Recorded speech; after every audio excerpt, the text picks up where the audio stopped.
Hello, hello, je suis ravie de vous retrouver pour cette guidance Oracle Astro des Capricornes et Ascendant Capricorne pour le mois de novembre 2023. La saison du Scorpion, pour vous, est une saison plutôt positive puisque le Scorpion est positionné dans votre maison 11. C'est la maison de la fraternité, de l'amitié et des protections. Vous comprendrez donc que lorsqu'il va y avoir la nouvelle lune en Scorpion et la pleine lune en Capricorne, en Taureau, pardon, vous allez être plutôt privilégié. Donc, ces planètes en Scorpion seront positionnées dans cette maison 11 jusqu'au 23 novembre. Mercure, lui, sera positionné dans cette maison jusqu'au 10 novembre et Mars jusqu'au 24 novembre. Pendant cette période, vous pourriez être beaucoup plus connecté d'ailleurs à vos défunts. Vous aurez beaucoup plus d'intuition. Il est très important justement, pendant ces périodes-là, de faire vos vœux. Nous aurons une pleine lune en Taureau le 28 octobre à 20h25 à 5 degrés du Taureau. Ce sera l'axe pour vous 11-5.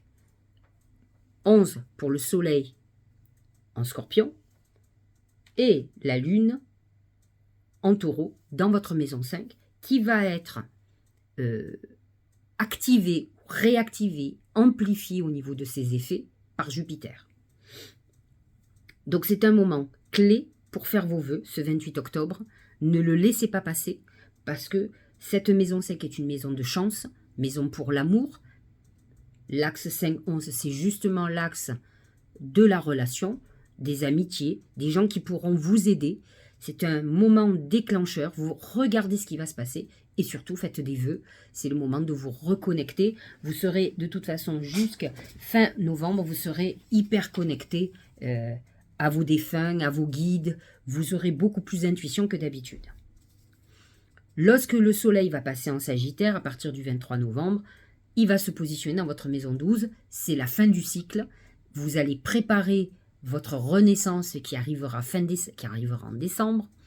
Et donc, vous allez commencer à être dans une phase de réflexion. Ça peut être des moments existentiels. Vous aurez peut-être envie de partir, de partir vivre à l'étranger, de changer d'orientation professionnelle.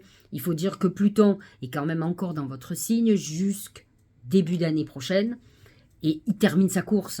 Vous allez être libéré, mais il a fait tout un travail depuis plusieurs années de transformation intérieure, que ce soit psychologique, que ce soit dans votre vie en général, où il y a eu un bouleversement, ça a été un tsunami.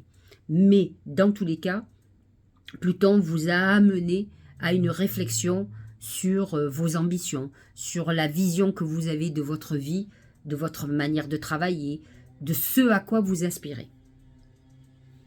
Mars sera en Sagittaire à partir du 24 novembre. Et là, Mercure, il sera déjà à partir du 10 novembre. Et donc, vous aurez quand même une vision peut-être un petit peu plus optimiste, malgré que ça soit une maison 12 qui puisse effectivement être... C'est une maison d'épreuve. Et c'est une maison surtout qui vous demande de faire le bilan de votre année, de voir ce que vous voulez laisser derrière. Et c'est vrai que le Sagittaire a tendance à vouloir aller de l'avant. Maintenant, c'est un passage obligé que moi, je ne laisserai pas passer. C'est un moment clé pour réussir son année. Saturne et Neptune sont dans votre maison 3, qui est la maison de la communication. Saturne va restructurer, par exemple, les relations avec vos frères et sœurs, par exemple. C'est un moment aussi où vous pourriez être amené à remettre en question votre parcours scolaire et peut-être avoir envie de reprendre des études. C'est un moment où vous comprendrez que pour une évolution, il va falloir que vous soyez beaucoup plus structuré. Neptune en Poisson peut amener des quiproquos. Faites très attention à ce que vous dites, comment vous le dites, mais dans tous les cas, Neptune en Poisson en maison 3 va amener une intuition sûre et beaucoup de chance. Ne l'oublions pas. Le tout, c'est de ne pas rentrer dans une phase illusoire qui pourrait être contre-productive pour vous.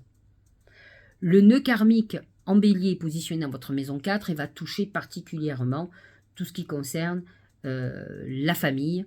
Et donc, il peut y avoir un certain nombre de tensions au niveau familial, des choses à régler, des choses qui viennent de loin, qui viennent de l'enfance, qui viennent...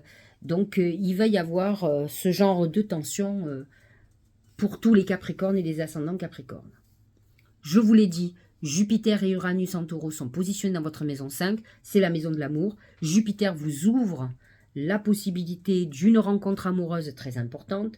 Pour ceux et celles qui veulent faire un bébé, c'est un très bon moment pour enfanter. Jupiter en 5, c'est la maison des enfants et de la procréation. C'est une belle période pour avoir des idées nouvelles sur tout ce qui est professionnel. Mais ça va être un moment aussi où vous aurez envie de rénover, d'acheter une nouvelle maison, d'embellir votre vie. Ça sera un moment où vous aurez envie de prendre du plaisir, même si Jupiter en Taureau va vous amener à bosser beaucoup, et Dieu sait si on sait que vous êtes travailleur.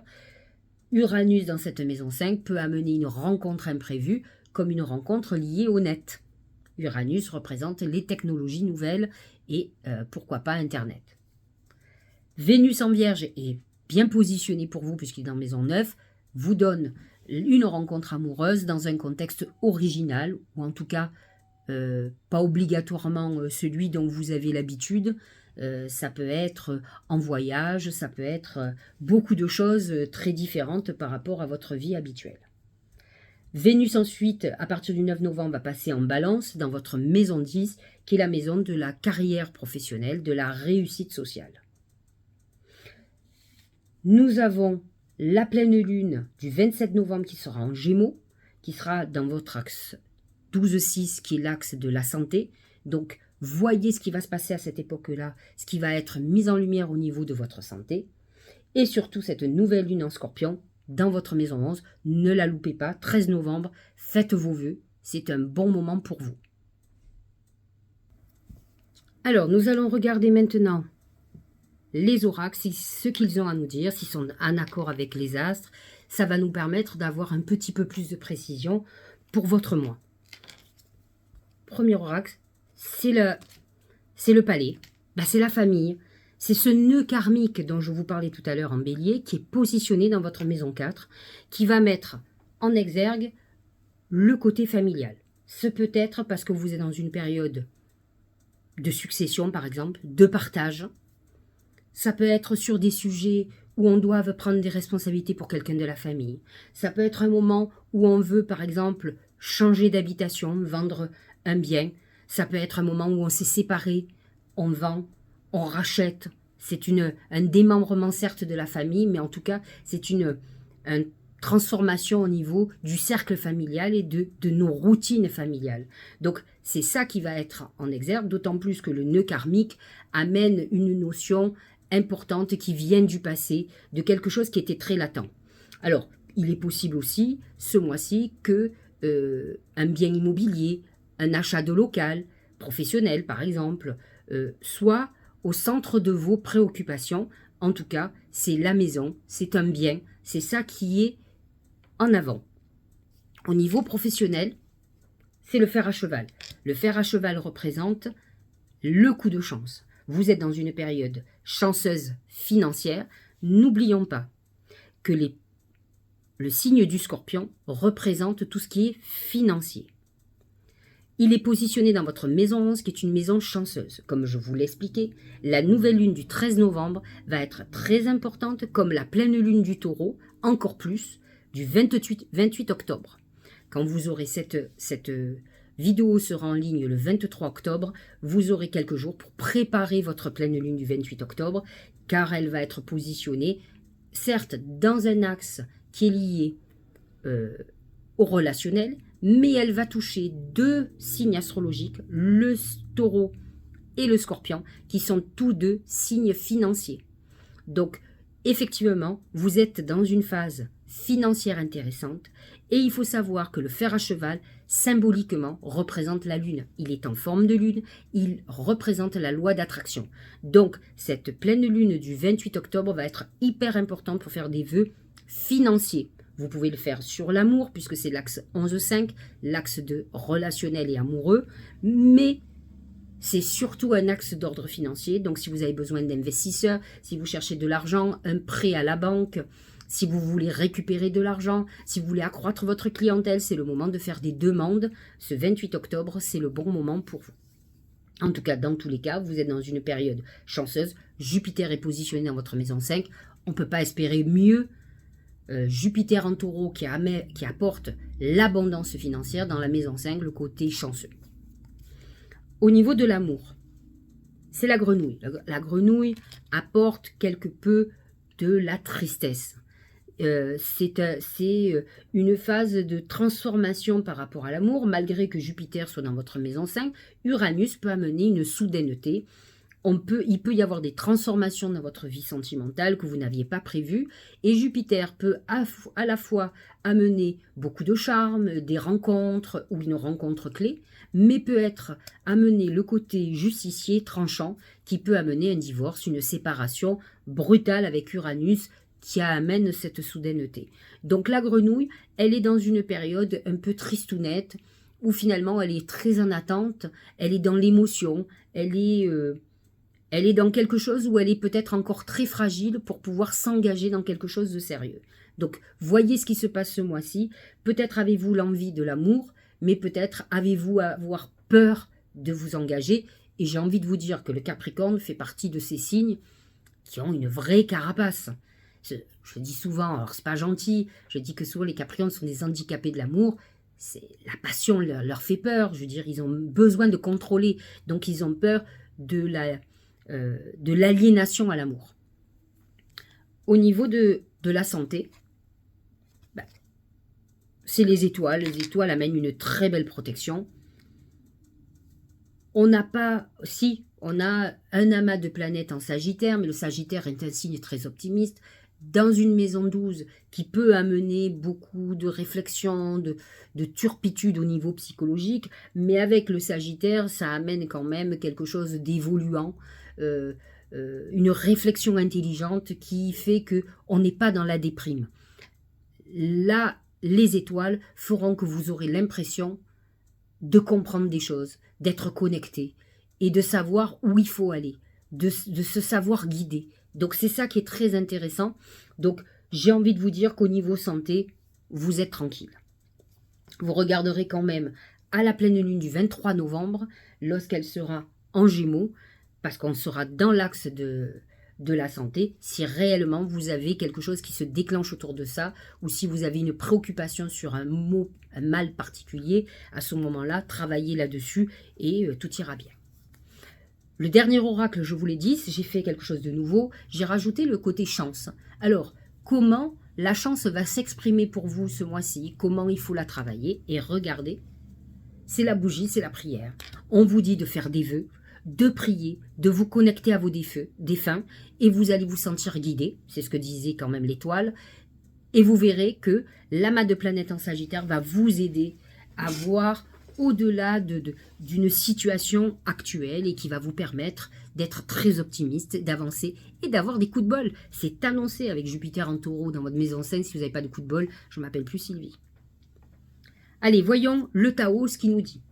C'est les escaliers, c'est l'approche, c'est l'avancée, c'est accueil chaleureux, conditions prospères, influence accrue, optimisme, détente venue. C'est l'évolution que vous avez.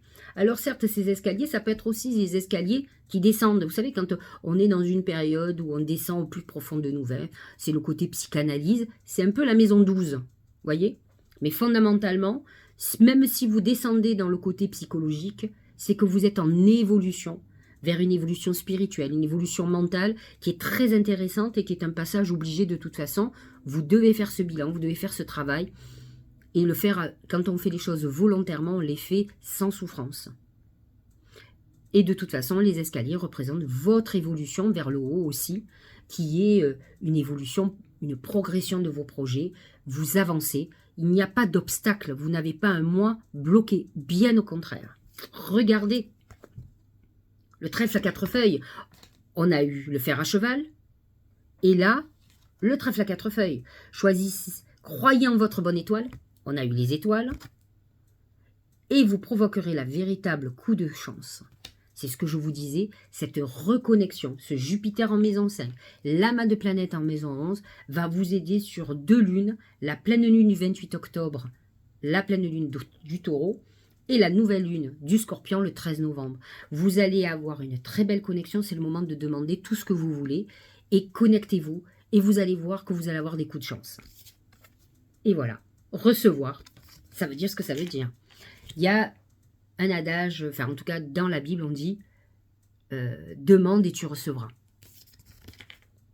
Tu donnes sans cesse, tout ce que tu as, le peu qu'il te reste, tu l'offres, accepte de recevoir, prends la main qui t'est tendue, car tu ne peux vraiment donner sans savoir recevoir. C'est la maison 11. La maison 11 représente la maison de la fraternité, c'est la maison du Verseau.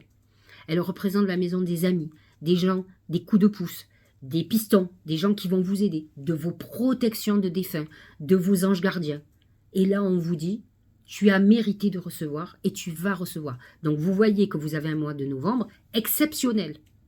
J'en suis ravie pour vous. J'espère que cette guidance vous aura éclairé. Elle vous aura enthousiasmé comme elle m'enthousiasme pour vous. Et puis, je vous dis au mois prochain.